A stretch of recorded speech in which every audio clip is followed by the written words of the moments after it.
HR leaders, what's on your mind these days? Is it AI? Is it the economy? The talent market? Remote work? Retention? DEI? Pay transparency? New laws? Our 2024 Workplace Trends Report outlines how HR leaders are thinking about these challenges and what they believe will help their organizations overcome them. Want to find out what they said? Head on over to peoplemanagingpeople.com/Workplace Trends 2024 and download the report to find out. So I can guarantee that at some point, maybe even today, you've been frustrated or felt frustrated with how a project's going, with someone in your life, maybe with your team. If you're leading a team, maybe with the people on that team, and maybe a 3-letter acronym comes up, WTF. Now, I'm not going to tell you the exact definition of that acronym quite yet, but I just want to let you sit with that for a minute. You know, you get frustrated, and that comes up as, oh man, what in the world is going on? Thanks for tuning in. I'm Tim Reitzma, the resident host of People Managing People. Welcome to the podcast. We're people managing people, and we want to lead and manage better. We're owners, founders, entrepreneurs. We're middle managers. We're team leaders. We're managing people, and yes, we do human resources. But we're not HR, at least not in the traditional sense. We're on a mission to help people lead and manage their teams and organizations more effectively. So if you want to lead and manage better, if you want to become a better organizational leader and more effective people manager, then join us. Keep listening to the podcast to find the tips, tricks, and tools you need to recruit, retain, manage, and lead your people and organization more effectively. And while listening to the show, please subscribe and join our mailing list on peoplemanagingpeople.com to stay up to date with all that's going on. Well, today, my guest is Matthew Gould, co-founder of the HTI Institute, a leadership training and coaching company here in the Lower Mainland of British Columbia. Matthew is a certified coach through CTI and has led many teams throughout his career before embarking out on his own to create a successful coaching and leadership development company. Matthew is passionate about personal performance improvement for employees and uses numerous methods, including a methodology him and his business partner have created really to maximize performance of people in organizations. You could check him out at htiinstitute.com, follow him on Instagram at HTI Institute, or hit him up on LinkedIn at Matthew Gould. That's MattHeugould. I think I got that spelling right. So thank you, Matthew, for joining me today. Thanks, Tim. Thanks for having me. Yeah, it's a pleasure. So Matthew, you and I kind of know each other. We go back a little bit, and actually, you've given me a little bit of coaching, and that's really helped me to pivot and change. So, I hold you to a high regard. So I really appreciate you joining me on the podcast today. And one thing I'm really curious about is what's top of mind for you this week. This podcast, working with you. Awesome. Yeah, I'm super excited to talk about this topic, and my purpose is top of mind this week. Serving other people to achieve whatever the greatest means to them. So yeah, really being of service is top of mind of me this week, and in particular, this opportunity to connect with you. Oh wow, thank you. Well, I appreciate you taking the time, and I know you're a super busy person, and so yeah, I know you have a true servant heart, and that's just evident in all you do, and the words you choose, and what you write about, and so yeah, I was checking out your LinkedIn as we're prepping for this, and I didn't realize that you've written well over 50 articles on topics ranging from leadership, relationships, sales, ownership. And to be honest, in my opinion, you give a kind of a unique and fresh perspective when it comes to leading self and leading others. And so is writing always been a passion of yours? No, I actually failed the English comprehension test at UBC early on in my days. And only through years and years of coaching and leading and failing and getting back up again and trying again did I start to realize that one way to express myself and to be a student of this work is to write about it. And as you've coached people and we've had some work together. I find that to process a lot of the common themes that come through the coaching, there's some tips and tricks or ideas that can cut through the topic. And so for me, writing has become a way to release the content that comes in through coaching, as well as to provide and be of service for people who don't necessarily have access to coaching. So writing is relatively new for me. And as you can tell from the quantity that's been pushed out, it's generally content that will provide people ideas for both their personal life and their professional life. Well, that's great. I've read a lot of your articles, and this one really caught my attention. And maybe it was just the provocative or pervasive title, WTF to SWN, the leadership mindset. I think I got that right. I keep mixing up the acronym, but I believe it's WTF to SWN.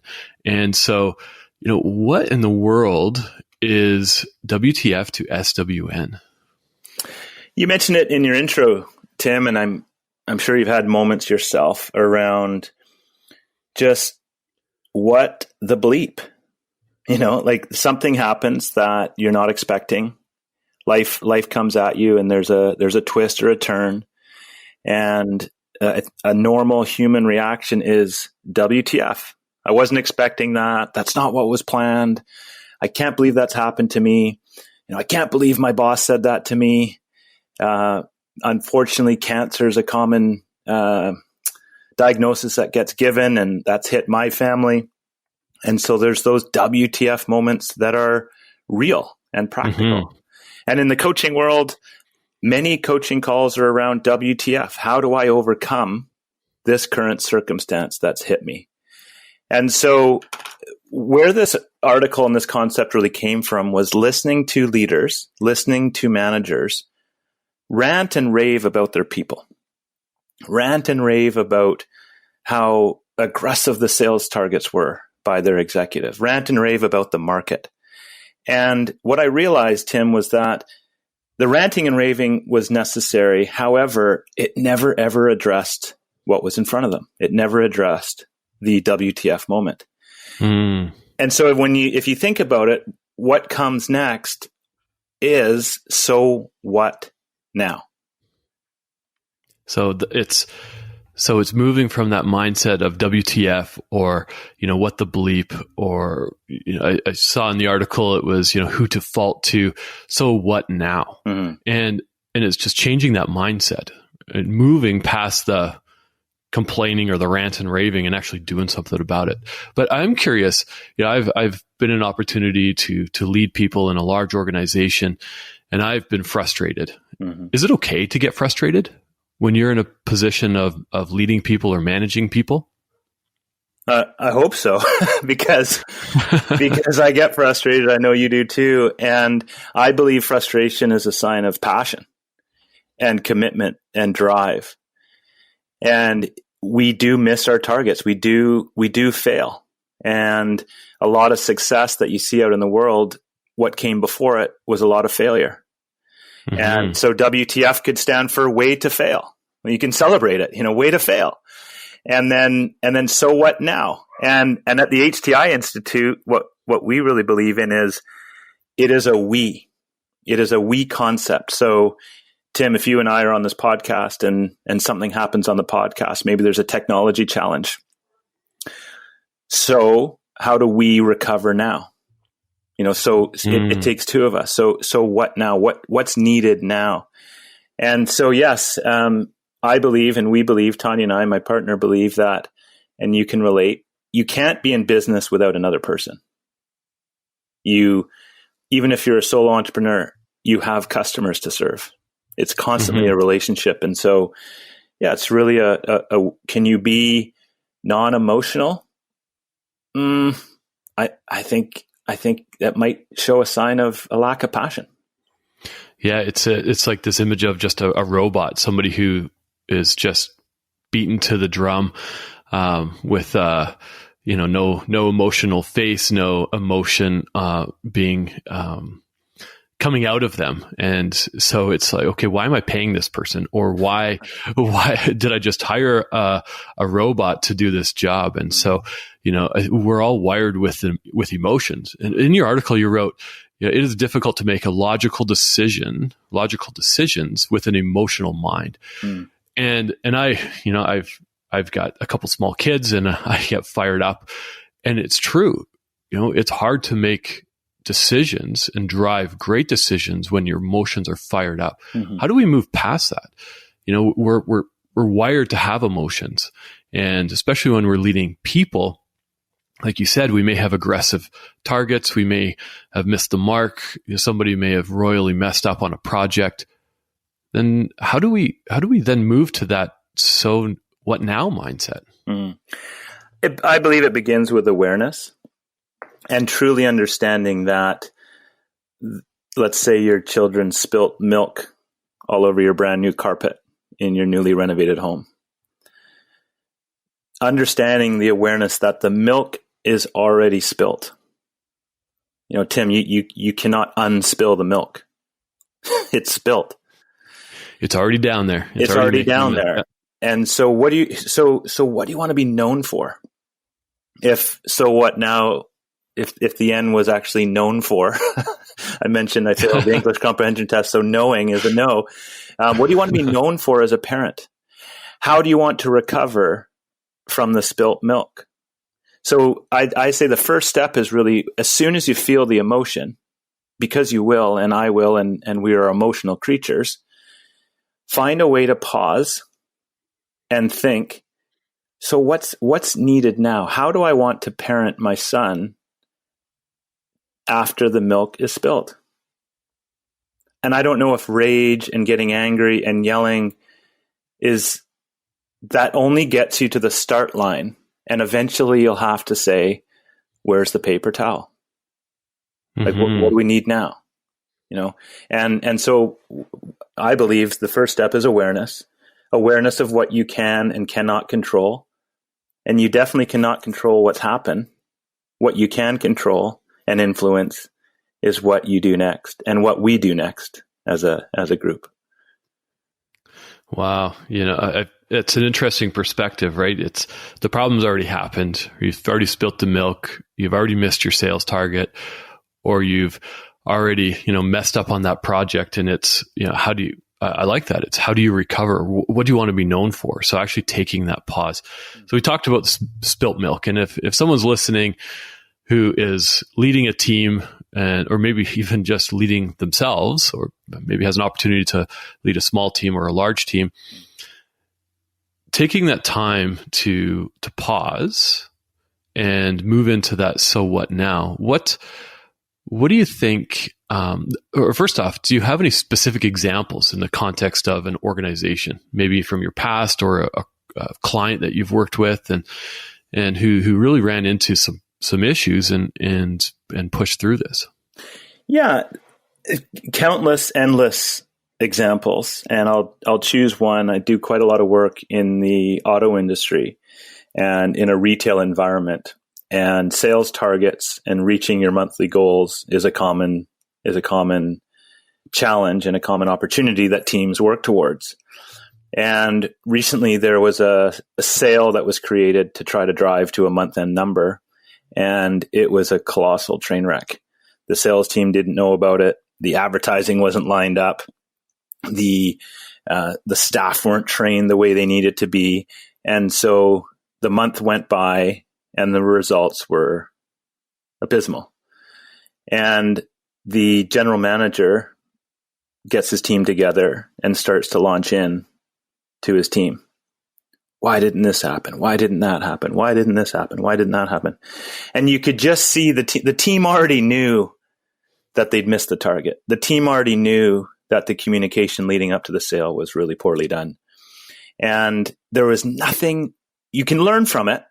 Don't get me wrong. You can learn from the past.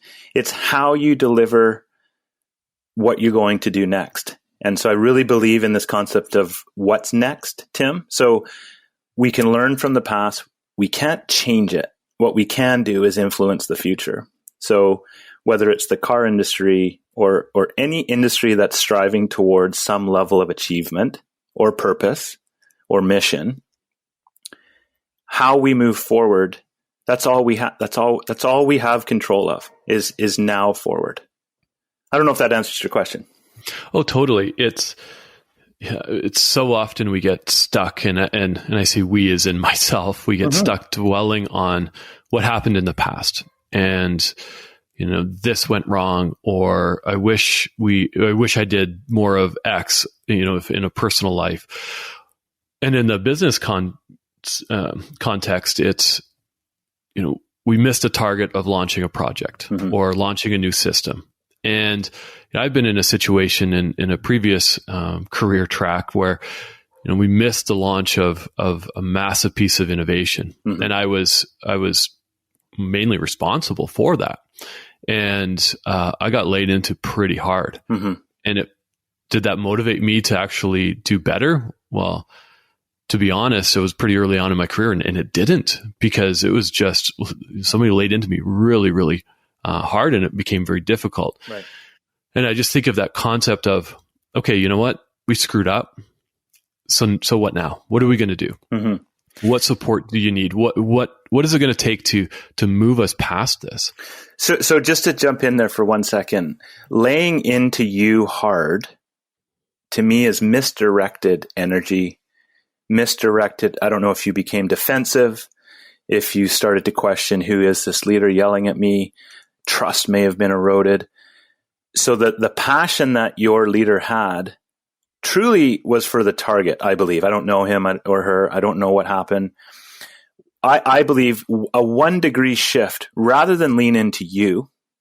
First of all, if we've missed a target as a company, it's a we. We have missed it. It's never on an individual from my perspective. It's always a we. And then rather than make it personal, you said at the beginning, who to fault, WTF, like who can we blame? Who do we fault? Rather than that, what if we put all of our energy, all of our emotion to how do we go about it now? Because time is of the essence. If you're a public company and you're trying to achieve a quarterly target for your share price and for shareholders, time is of the essence. So are you going to spend time ripping into you? Or are we going to spend all of our time, energy, and focus on achieving the goal that we missed in the first place? It's just it's truly a subtle shift. And then you don't have to spend time repairing the relationship, because together you're moving. You already knew you missed the target, Tim. Like you already knew you. Oh, for sure. Yeah. So it wasn't adding any value. What if he and you, or she and you, had put all your efforts into, what do we do now? Yeah, it seems so easy to do, yet so hard to remember to do. So, should we all have like a sticky note on our laptop or on our wall, or, just how do we rewire our brains? Like, I was thinking about this as I was prepping for the podcast. As I mentioned, I've got 2 kids, and if there's a mess or, your example, spilt milk, and I look at my kids and say, well, what happened? They both look at each other and say, well, you did it. They did it. And they point to each other. And so it's almost like this wiring in our brain from such a young age of, we got to look to blame someone. So you've mentioned this concept of a 1 degree shift, and we need to shift our mindsets from this, what the bleep or who to fault, to this idea of, okay, well, that's already happened.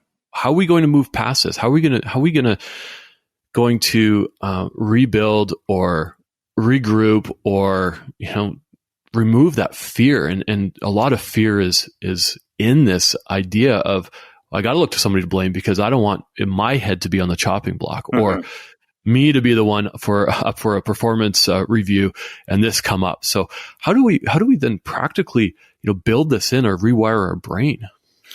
I think there's 2 things. The one way is, and Jocko Willink talks about this in a book called Extreme Ownership. And he believes, and I believe, that everything, if you lead a team, if you're parenting a family, there's a concept that, and we write about it in our book, that's coming out soon, taking full responsibility for everything, taking extreme ownership for everything. And so if your son spilt milk, we'll just use that example one more time. Somehow, Tim, it was your fault. And here's how it might have been your fault. You may not have told them, hey, don't drink milk on our new carpet around in the living room. Let's say it's in the living room. You must not have made it clear enough to them to not drink milk or carry milk into the living room. So it's this concept that takes a lot of humility.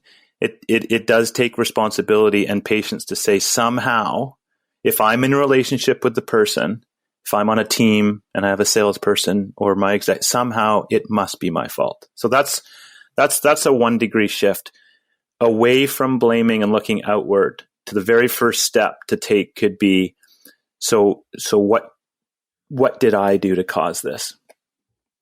The second step, and you mentioned it in the word, the past, something's already happened. To shift, to go from 1 degree of what's happened to what's needed now. And I know I keep referencing that, and it's so important. We cannot go back in time. So what I would encourage listeners to do, and anyone who gains access to this podcast, is where do you control your actions, thoughts, and behaviors? And the answer is right now. And now is perpetual. It's now, it's now, it's now. If we listen back to the recording of this podcast and one of us made a mistake, there's absolutely nothing we can do about it except say, okay, we made a mistake. And so now how do we want to move forward? And so this 1 degree shift to now forward. And here's how you can learn from the past, Tim. Let's say with the spilt milk example is, okay, boys, who's on the paper towel? Who's getting the spray and wash? And, how do we first of all remedy and get the milk up? Number 2, how do we avoid this in the future? Because it might happen again. Sales targets will be missed again. Mistakes will happen. And so you ask the question, how do we avoid this in the future? Oh my gosh, you're collaborating. You're looking at ways to mitigate risk. You're looking at ways to prevent this from happening again. As soon as I asked you, how did this happen? You will get defensive. Mm-hmm. Yeah, it's a natural reaction, isn't it? Yeah. When we put on the defensive of, why did this happen? How did this happen? Yeah. We get on that defensive. Yeah, because we're in trouble. we think we're in trouble. And yet, if we can do that 1 degree shift into how do we avoid this in the future? Oh my goodness. Well, now we're brainstorming. Now we're collaborating. Now we're looking at we're really taking ownership and saying, well, here's how we'll avoid it in the future. I won't go into the living room and drink my milk. Mm-hmm. Or I'll carry a tray, or, I'll have a Camelback on and I'll suck the milk from my Camelback. I mean, there's 1,000 ways in the future, but now we're brainstorming and we're looking forward because we can't go back in time. It's not possible. No, I love that, just the imagery in that of, we can't go back in time. We can't edit out aspects of our career or our life or how we've reacted to situations.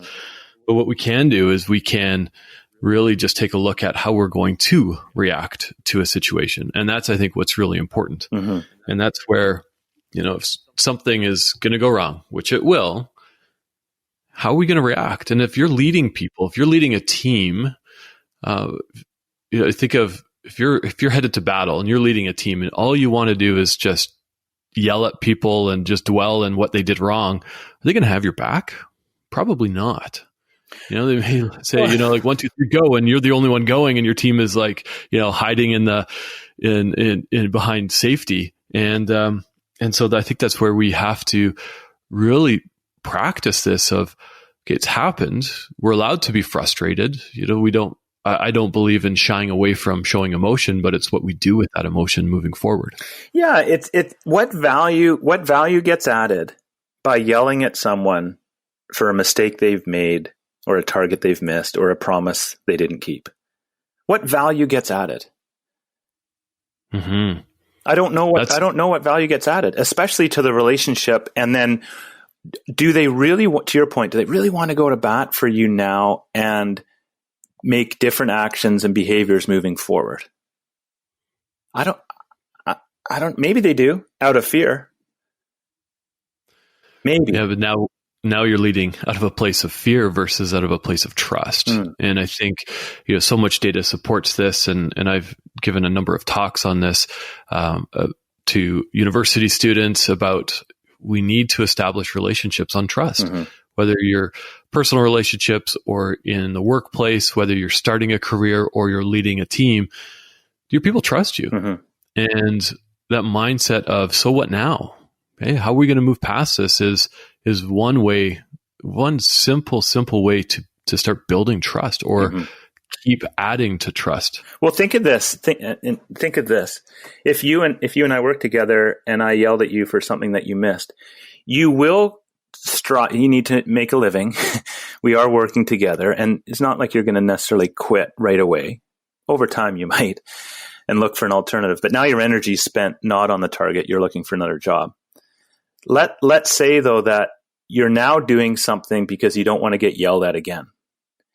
Your potential to take risk, try new things, is extremely limited by me, the leader who yelled at you for the mistake. And so performance is just to not do things wrong. Your team, if you're a leader and you criticize people heavily and blame people on past actions, their forward action will be just to not make a mistake. They will be gripping the stick so hard to not make a mistake.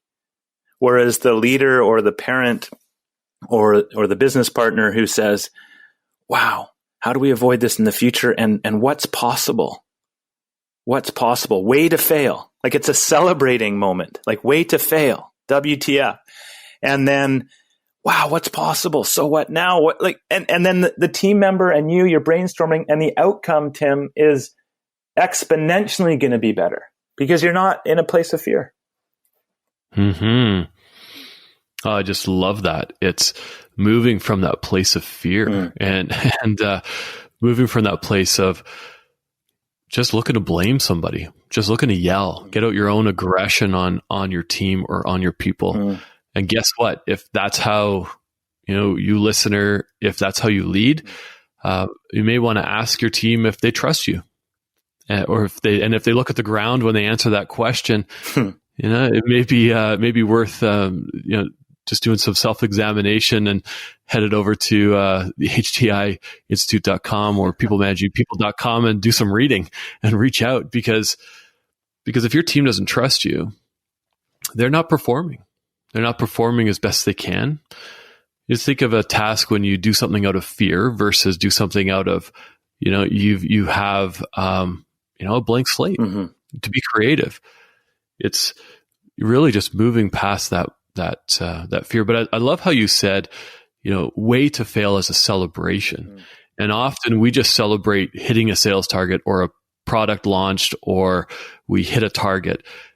We don't celebrate the failures. And why is it important, in your opinion, Matthew, to celebrate the failures?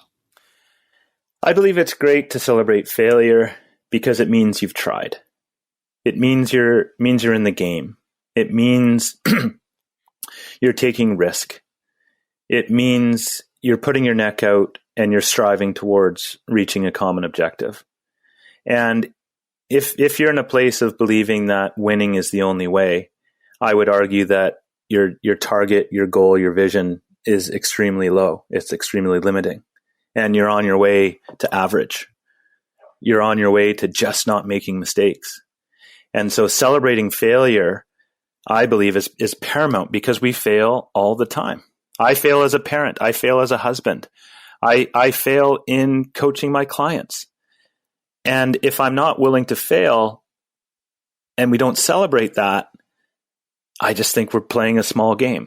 Now, the same failure repeated over and over and over again, that is a different thought. So a repeated failure constantly means you're not learning from it. You're not going, so what now? You're not thinking what needs to change now? What new actions can I take? And so to me, Tim, if you're not failing regularly, although on a different failure, not the same one over and over again, then you're in an organization that isn't striving for true greatness towards achieving your purpose and living in alignment with your values.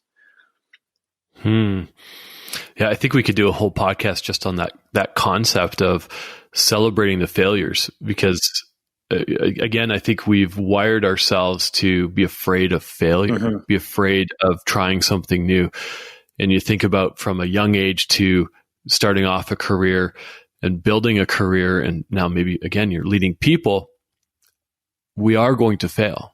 It's our nature. I haven't met anybody that's perfect. So guess what? We're going to fail. And it's how we respond and how we respond in using words and actions is really what defines us as people who lead people. Yeah. And I just, as you were speaking, I want to make sure that we're giving the listeners the right area to focus on. Celebrating the failure itself, like, way to go, you failed, I would say is not necessarily the language to use. It may be more way to make an effort, way to swing and miss the ball. Like, way to go. You stepped up, to use a well-known sports metaphor. You stepped up to the plate. Way to go. And you struck out. Okay. And how quickly can you go from the struck out? Because the player knew they struck out. You're not adding any value as a leader to say you struck out. They already know that. They're the ones who swung. It's so where do you think you need to adjust? Where can we support you? What type of training do you need? Let's do some video analysis. What do you think's needed? So let's just be clear, Tim, that we're giving your team or your audience the right direction. I would say it's way to make an effort.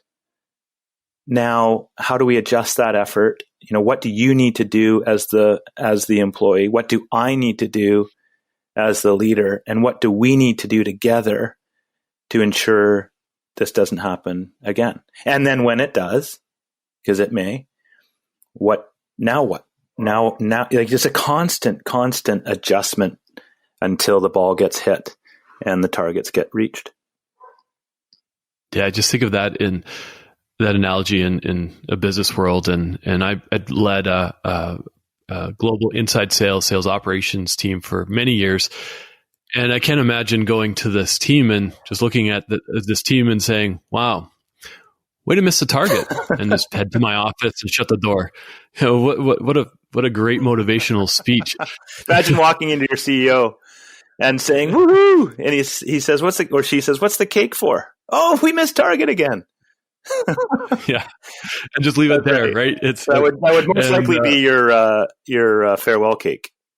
Yeah, then it would turn into a real WTF. That's right. Versus, okay, we didn't hit it, but where do we go from here? What did we learn? And here's what we're doing now. Sorry to cut you off. And, yeah. So here, CEO, or so here, team. So here's the plan now that I've come up with, and what do you think the plan should be?